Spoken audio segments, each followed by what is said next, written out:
دغلته زما یو ورور پاڅېدو چې د عوامي نیشنل پارټۍ په دور کې دماکې وي او وی کنه سوات کې مو وي بونیر کې مو وي پښتونخوا کې مو وي خو پټ شوي نه یو په ډاګه ورته ولاړو دا نن چې ستا پړوان دي زه ولاړم په ما درې حملې شوي دي دا ته چې کوم ځای کې ناست دغلته به بشیر بلور ناست و هغه ځای به علمزیب ناست و هغه ځای به ډاکټر شمشیر ناست و راشه ولس پرېږده زما هغه ممبران وشماره کوم چې دهشتګرد ووژلي دي زما ورسره د ذات جګړه نه وه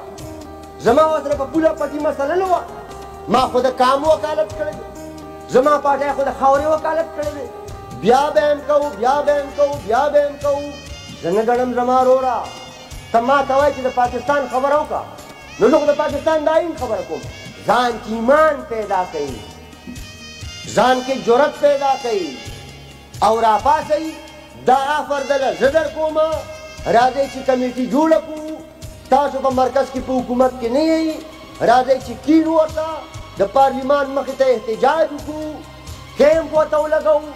آیین ځان سره وولو د دې پښتونخوا د 4 کروړو عوامو په ما هم حق دی په تاسو هم حق دی چې د هغوی وکالت به کول غواړي